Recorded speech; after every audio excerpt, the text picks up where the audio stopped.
Now, Attorney General Pam Bondi has finally released the Epstein list, a collection of 300 politicians and prominent people who were named in the files, telling Congress that all the documents the Department of Justice was required to reveal have now been made public. Kinsey, are there big names that are going to be worried about this release? I mean, I think we had this conversation last week where Joe Rogan was like, look, I'm on the list and because I refused to meet with him. And that's what we're seeing, a lot of pushback, because there are a lot of names. Meghan Markle's on this list. There are a lot of names on this list, and there are people that in no way, shape, or form had anything to do with Jeffrey Epstein. So I would beg people to keep that in mind before judging someone because their name is on the list.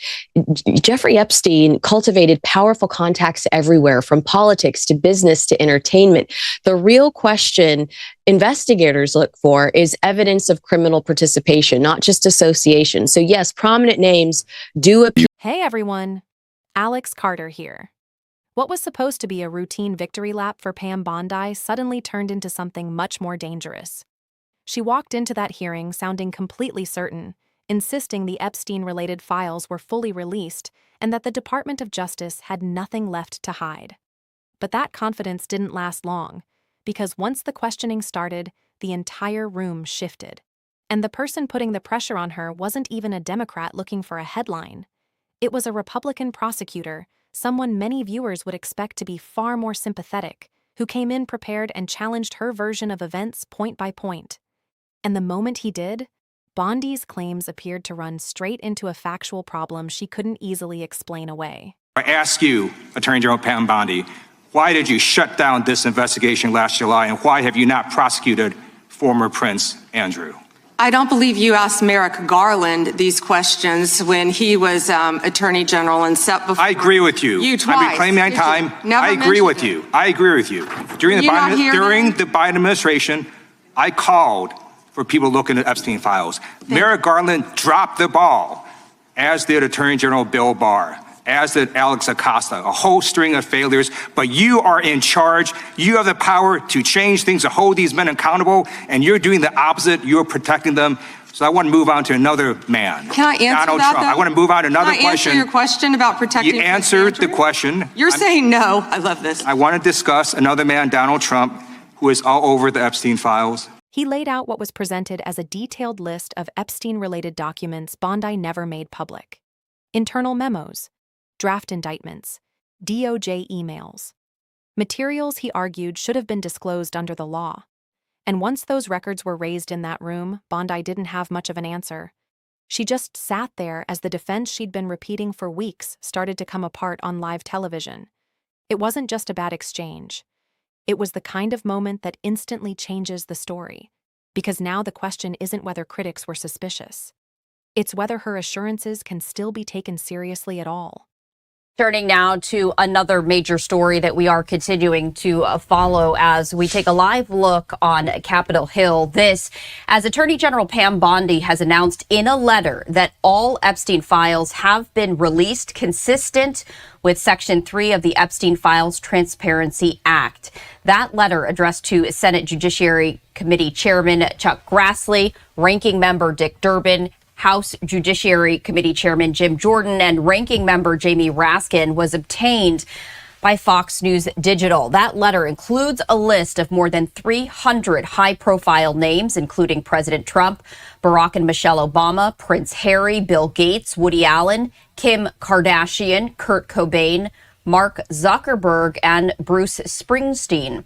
In accordance with all Epstein Files Transparency Act, the list of names includes all persons who they are or were a government official or politically exposed person, and their names appear in the files released under the act at least once, adding that the names appear in a wide variety of content. This is where the story stopped being a talking point and started looking like a real credibility crisis. For weeks, Bondi had been insisting that everything covered under the Epstein Files Transparency Act had already been released. Then, in one hearing, that entire claim was challenged in a way that's much harder to dismiss. According to the exchange, this goes back to February 14th, when Bondi sent Congress a letter saying all Epstein-related DOJ files required under the Act had been turned over. She attached a list of roughly 340 names and effectively treated that as the full record. Case closed, nothing else to see. But lawmakers clearly weren't buying it. The materials that did come out were heavily redacted. Entire passages were blacked out. Key names appeared to be missing. And members of Congress from both parties started asking the obvious question: if this is full transparency, why does it look so incomplete? Bondi's position didn't change. She kept saying everything required had been released and that nothing was being withheld.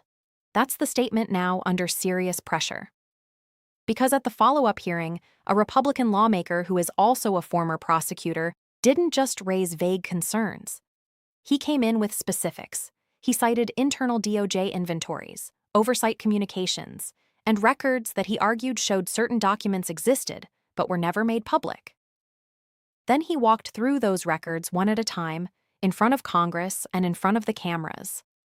Among the documents he pointed to were an 86-page prosecution memo from the Southern District of New York, a draft indictment from Florida involving Epstein co-conspirators, and internal DOJ emails discussing why certain individuals were never charged. The significance of that is obvious. These weren't random papers pulled from the air. They were described as documents referenced in official records, acknowledged in prior proceedings, and tracked inside the system itself. So if that framing is accurate, the issue is no longer whether these materials existed, it's why they were not released. And that is where Bondi's room to maneuver starts disappearing. If DOJ records acknowledge those files, then claiming total disclosure becomes much harder to defend. She can't easily dismiss them as imaginary. She can't simply wave them away as irrelevant. What critics are now suggesting is far more serious, that Congress may have been given an incomplete picture while being told it was the full one.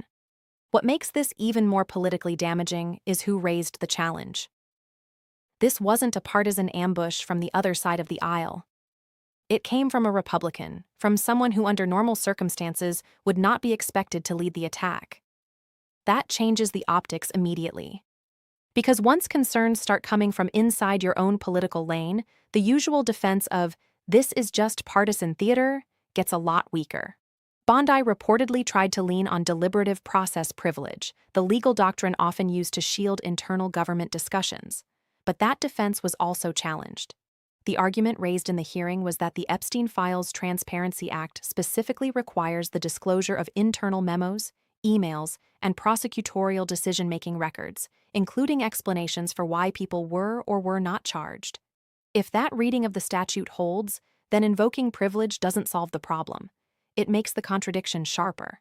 And that's why the stakes are suddenly much higher. For weeks, the message was simple: full transparency, full compliance, nothing withheld. Now that message appears to be colliding with documented records suggesting key materials were kept back. If those records are accurate, then this stops being a dispute over process and starts becoming a question of whether Congress was misled. And there's another layer here that makes this even more explosive. If these are the documents that were not released, what else remains hidden? What other internal memos? What other emails? What other draft charging documents? Because the materials discussed in the hearing reportedly go to the very heart of what the public has been asking all along. Who was investigated? Who was not charged? What evidence existed? And why prosecutors made the decisions they made? That's not a side issue. That is the issue. Now the pressure is growing fast. Contempt talk is gaining traction. Lawmakers have more than general suspicion now. They can point to specific gaps between what Bondi claimed and what the hearing suggested actually exists. That creates the possibility of serious consequences, whether that means enforcement measures, fines, or even broader political fallout if the matter continues to escalate. And again, the danger for Bondi is that this is no longer being driven only by opponents. Members of her own party are now part of the scrutiny. That's when a political problem can turn into something far more difficult to contain. At its core, the issue is brutally simple. Bondi said everything had been released. The hearing presented evidence suggesting that was not true. And if the withheld documents really do contain answers about who was involved, who avoided charges, and why, then the story is no longer about transparency promised. It's about transparency denied. And that is why this hearing may end up being the moment everything changed.